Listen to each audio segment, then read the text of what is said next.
Bienvenidos, apreciados hermanos y amigos, a vuestro canal El Estandarte Adventista. Continuando con nuestros estudios acerca de nuestra preparación para el tiempo del fin, hoy vamos a desarrollar nuestra lección de escuela sabática correspondiente al sábado 8 de agosto de 2020, la misma que lleva por título Dina y la fornicación de los últimos días. Dina significa juzgada o juicio. Bien, el título es bastante ilustrativo del contenido de nuestra lección, pues nos presenta de modo sintético el tema central de nuestro estudio, el cual es mostrarnos la problemática del adulterio y la fornicación dentro del pueblo de Dios en el contexto actual del tiempo del fin, pero en la ilustrativa experiencia de la joven Dina, hija del patriarca Jacob y Lea, pues es a la luz de la caída de esta joven en la fornicación como el Señor nos quiere ilustrar acerca de la presencia de este problema en las filas de su pueblo y además el demostrarnos los riesgos e inconvenientes para la iglesia y para sus miembros de buscar pactos o establecer alianzas con los incrédulos o con instituciones mundanales, estando nosotros ligados por fe a Dios, quien es nuestro sustentador y guardador. En el párrafo de introducción se nos dice de manera breve que Dina salió de su hogar para conocer a las hijas de la ciudad de Siquén. Su curiosidad y autoconfianza le llevó a soslayar los consejos respecto de unirse a los extraños. La profeta del Señor, Ellen White, en visión, contempló la existencia del problema de la fornicación dentro del profeso pueblo de Dios. Hay fornicación dentro de nuestras filas, se le dijo, y debe de ser erradicado de una manera decidida. Por lo tanto, limpien el campamento porque hay anatema en él. Bien, bastante claro, ¿verdad, hermanos? Dicho esto, pasemos a desarrollar las preguntas de nuestra lección. Tenemos la pregunta número 1 que nos dice: ¿quiénes fueron los padres de Dina y cómo fue tentada? Bien, los padres de Dina fueron el patriarca Jacob y Lea, la segunda esposa de Jacob. Cabe señalar que Dina fue la séptima hija de Lea y su nombre significa juicio o juzgada. Y esto es muy revelador, pues su nombre tiene un paralelismo con la Odisea, la séptima y última iglesia según el Apocalipsis, cuyo nombre también significa iglesia del juicio o juzgada, así como Dina. Pero así como Dina, la iglesia de la Odisea tenía un gran problema: la tibieza espiritual y la excesiva autoconfianza, por lo que cuando llegó el peligro, ellas no lo pudieron reconocer. Ahora, sobre la pregunta de cómo Dina fue tentada, la escritura nos dice que la joven salió a conocer a las hijas de este país o ciudad de Siquén. Recordemos, hermanos, que antiguamente las ciudades eran también llamadas países o estados. Y bueno, en esta aventura de búsqueda de amistades con las jóvenes de esta ciudad, Dina conoció al príncipe Siquén, hijo del rey de este país, y estos terminaron finalmente cometiendo fornicación. Y aunque Dina no buscaba hacer esto, sin embargo, su búsqueda de amistades en esta ciudad extraña terminó en esta desgracia para ella. Aquí hay una lección, hermanos, que debemos recordar, pues siempre hay un peligro para los hijos de Dios cuando ellos buscan asociarse con el mundo, pues los valores del mundo son más bajos o no forman parte de los elevados valores de la justicia y de la santidad del pueblo de Dios. Pasemos a la siguiente pregunta bajo el subtítulo Cuidado con las amistades. Pregunta número 2. ¿Qué consejo nos da la Biblia concerniente a nuestras asociaciones, amistades, negocios y matrimonios? ¿Y qué nos aconseja la Sagrada Palabra de Dios en esta era adúltera? Bien, al respecto de las asociaciones, uniones o amistades con el mundo, la Biblia nos dice que no nos unamos en yugo desigual con los incrédulos, pues así como la luz y las tinieblas no tienen nada en común que les una o asocie, así también la justicia e injusticia tampoco tienen nada en común, Por eso no es recomendable que la iglesia o sus miembros se unan al mundo en asociaciones, pactos, amistades, negocios o matrimonios, pues está escrito en Santiago 4:4. ¿No sabéis que la amistad del mundo es enemistad con Dios? El que quiera ser amigo del mundo se constituye en enemigo de Dios. Y en realidad, hermanos, la iglesia ha sido creada por Dios y no por los hombres. Y Dios sabe cómo es la manera que debemos relacionarnos con el mundo, sobre todo en estos tiempos finales, proféticamente hablando, pues son tiempos peligrosos para la iglesia del Señor, cuyo objetivo principal es alcanzar la santidad para ver al Señor. Y este objetivo se puede ver estorbado por asociarnos en amistades con el mundo o los incrédulos, cuyas normas de moral son muchas veces contrarias a las normas del Señor. Así que no nos asociemos con personas o instituciones que no tienen nuestras mismas normas de justicia.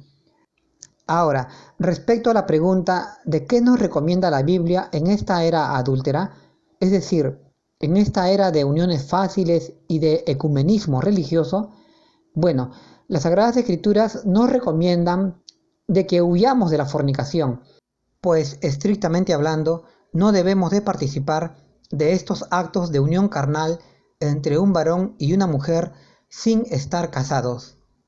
Ahora, en un sentido más amplio, se nos recomienda que nos retiremos o apartemos de las uniones o alianzas sociales o ecuménicas con los que no piensan según nuestras propias normas y principios adventistas, que son principios bíblicos. Y así como huyó José de la presencia de la mujer de Potifar, nosotros también abandonemos aquellas alianzas y asociaciones con el mundo o con los incrédulos, pues el propósito de Dios para con nosotros es nuestra santificación u obediencia a sus santos mandamientos. Unidos con el mundo, no podremos alcanzar este objetivo o esta norma de santidad que nos pide Dios. Recordemos, hermanos, que sin santidad nadie verá al Señor. Por lo tanto, apartémonos de la fornicación y de las amistades de este mundo.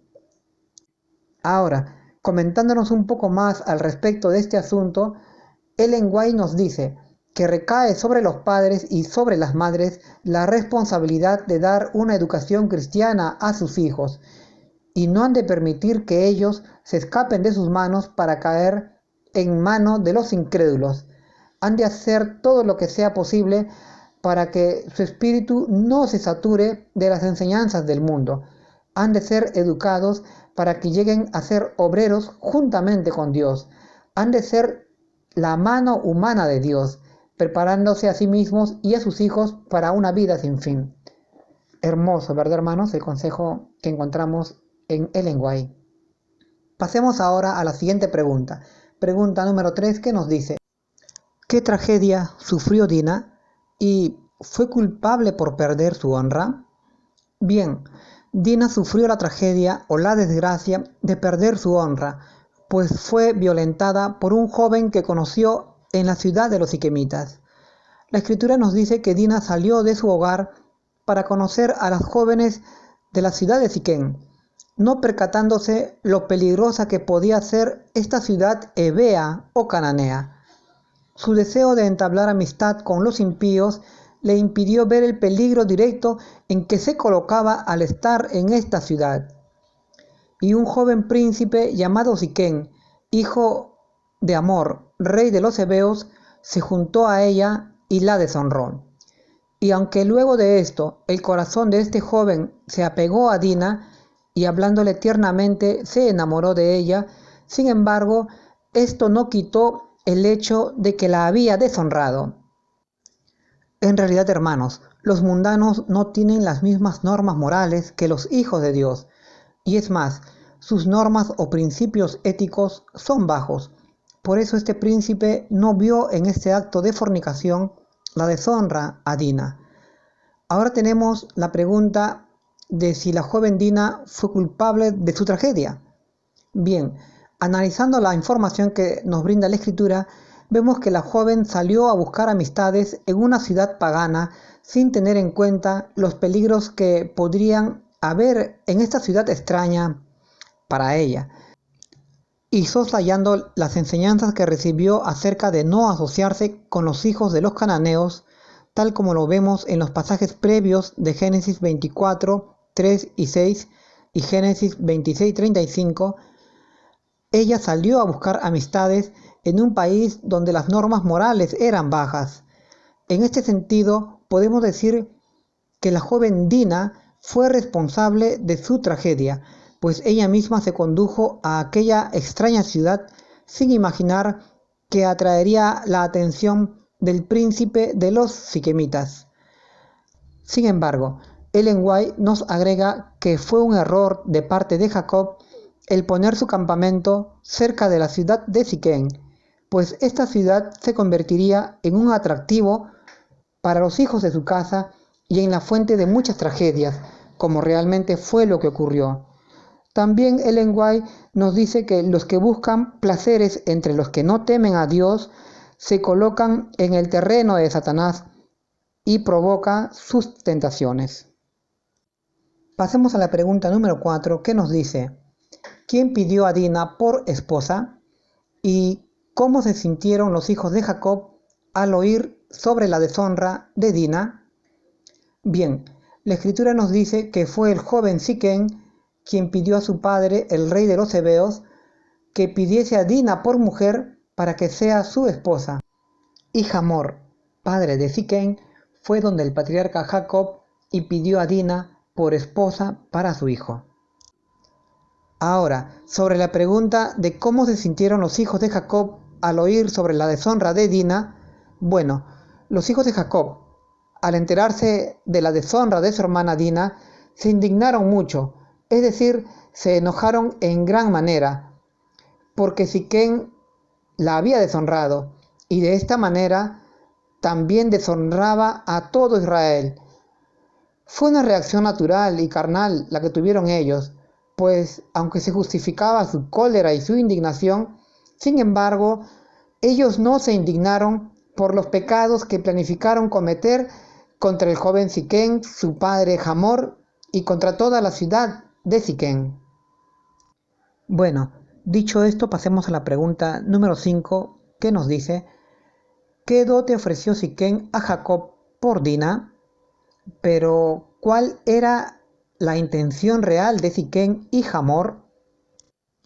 Siquén ofreció a Jacob, padre de Dina, y a sus hermanos una buena dote, la dote que ellos quisieran, para que ellos accedieran a dar a Dina por mujer. La escritura nos lo narra de esta manera: Siquén también dijo a su padre y a sus hermanos: halle yo gracia en vuestros ojos y daré lo que me pidáis. Aumentad a mi cargo mucha dote, daré cuanto me digáis, y dadme la joven por esposa. Además, Siquén ofreció a Israel que hicieran negocios con ellos en la ciudad y que se emparentaran con los siquemitas, de tal manera que formasen un solo pueblo. Sin embargo, nos preguntamos, ¿sería realmente cierto que el joven príncipe Siquén estaba tan enamorado de Dina, a quien recientemente había conocido, de tal modo que daría todo el dinero que se le pidiese como dote por Dina con tal de casarse con ella? ¿O quizás tenía ocultas otras intenciones que no conocemos? La pregunta es entonces, ¿cuál era la verdadera intención de Siquén y Hamor, rey de los hebeos? El relato bíblico nos da la respuesta. No era realmente el matrimonio con Dina lo que pretendía este príncipe, sino que su verdadera intención, de él y de su padre, era de apropiarse de los ganados y de la hacienda de Jacob, pues ellos dijeron entre sí: su ganado, su hacienda y todas sus bestias serán nuestras, solo convengamos con ellos. Es decir, el acuerdo nupcial era solo una tapadera que ocultaba su real intención de despojar a Jacob y a su familia de todos sus rebaños y sus bienes. En realidad era esto lo que pretendían Siquén y Hamor, pero esto lo tenían oculto. Por eso querían hacer esta alianza matrimonial a toda costa. Con esta alianza, Israel no solo perdería todos sus ganados y economía, sino que también quedarían absorbidos por los siquemitas, perdiendo su identidad de pueblo de Dios. Era en realidad un malvado plan satánico para hacer desaparecer al naciente pueblo de Dios que recién se estaba formando. Por eso, hermanos, la Biblia nos prohíbe los acuerdos, los pactos o las alianzas con los incrédulos, pues aunque nosotros tengamos honestos y justos propósitos, ellos no sabemos qué puedan estar tramando ocultamente detrás de un pacto. Ellen White, comentándonos un poco más acerca de los matrimonios con los incrédulos, nos dice lo siguiente: el matrimonio entre creyentes e incrédulos está prohibido por Dios, pero muy a menudo el corazón inconverso sigue sus propios deseos y así se forman matrimonios que no han sido aprobados por Dios. A causa de esto, muchos hombres y mujeres están en el mundo sin esperanza y sin Dios. Bueno, pasemos a la siguiente pregunta. Pregunta número 6.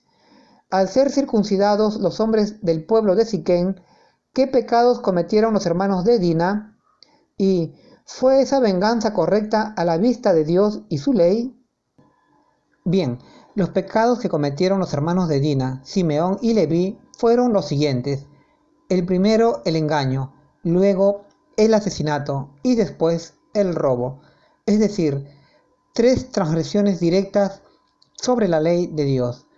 Pues Simeón y Leví tramaron esto de hacer circuncidar a todos los varones de la ciudad de Siquén, para luego, al tenerlos con el terrible dolor de la circuncisión, matarlos y despojarles de todos sus bienes.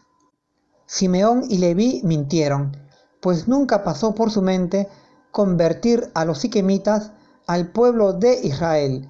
Solo querían ganar una ventaja para matarlos de un modo genocida, pues al estar tan enfurecidos por la deshonra de su hermana Dina, sus corazones se llenaron de maldad.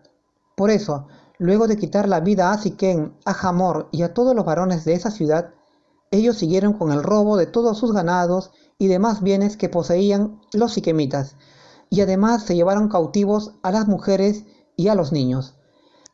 Esta venganza de Simeón y Leví no fue bien vista por Dios, y en ningún modo fue correcto, pues este acto fue una transgresión abierta a su santa ley, que es la expresión de su santo carácter. En realidad, lo que Simeón y Leví hicieron fue un terrible acto de crueldad y maldad, y su propuesta de circuncidar a los incrédulos siquemitas era una farsa, pues los siquemitas no creían en Jehová, ellos eran idólatras, y por conveniencia ellos estaban convirtiendo a la religión de Israel. Además, la terrible matanza que hicieron fue un genocidio, pues acabaron con toda una ciudad. Por eso Jacob les dijo: maldito sea vuestro furor, pues vuestra ira fue muy dura y vuestros instrumentos de muerte armas de maldad. Y aún en su lecho de muerte, Jacob les recordó esta terrible maldad. Ellen White, hablándonos de este acto cruel, nos dice que el traidor proceder de Simeón y Leví no fue justificado, sino que fue un grave pecado. Por eso Jacob temió las consecuencias de esta matanza y huyó de este lugar horrorizado del embuste de sus hijos Simeón y Leví, lo cual nunca olvidó, y hasta en sus últimos momentos de su vida se los recordó a estos 2 malvados hijos. Pasemos ahora a nuestra última pregunta. Pregunta número 7, que nos dice: al acercarnos al fin del tiempo, ¿qué terrible pecado se repetirá entre el pueblo de Dios? ¿Y qué es la fornicación espiritual? Bueno, al acercarnos al fin del tiempo, las escrituras nos señalan que se repetirán los mismos pecados y las mismas transgresiones en las que cayó el pueblo de Israel en la antigüedad, pues Satanás empleará las mismas artimañas que en el pasado le dieron tanto éxito. Por eso se repetirá el terrible pecado de la fornicación, tanto literal como espiritual, entre el profeso pueblo de Dios, pues Satanás tenderá sus lazos para hacer caer al pueblo que declara guardar los mandamientos de Dios. Será por medio de la fornicación como el profeso pueblo de Dios del fin de los tiempos quebrantará la santa ley de Dios. Si la fornicación es de forma literal, se transgredirá el 7º mandamiento que nos dice: no cometerás adulterio. y si la fornicación se hace de forma espiritual, se transgredirá el primero y segundo mandamientos de la ley de Dios, que nos manda a no tener otros dioses ni a honrarlos o adorarlos. Ahora, acerca de la pregunta sobre qué es la fornicación espiritual, podemos decir, conociendo ya esta historia de la deshonra de Dina, que la fornicación espiritual es cuando la iglesia o miembros de la iglesia se unen en alianzas y pactos con personas e instituciones que no son de la iglesia, sino de los incrédulos o de otras religiones que tienen otros principios y adoran a otros dioses. En esto consiste la fornicación espiritual, hermanos. En el libro de Ezequiel encontramos una descripción de la fornicación espiritual del profeso pueblo de Dios, el Israel literal. Pues en Ezequiel 23:14 y 8:12 se ve a los sacerdotes y ancianos del templo de Jehová adorando a imágenes de dioses caldeos. A estos actos de idolatría de los sacerdotes y ancianos se le llama, pues, fornicación o adulterio espiritual. En el libro de Oseas también se nos muestra un ejemplo de la fornicación espiritual, al señalarnos que la nación de Israel cometía estos actos de fornicación o prostitución espiritual porque iban tras otros dioses, abandonando a Jehová. Bueno, hasta aquí, apreciados hermanos, mis comentarios a nuestra interesante lección de escuela sabática. Espero que os pueda ser de utilidad en vuestros estudios. Es mi deseo en el nombre del Señor Jesús. Amén.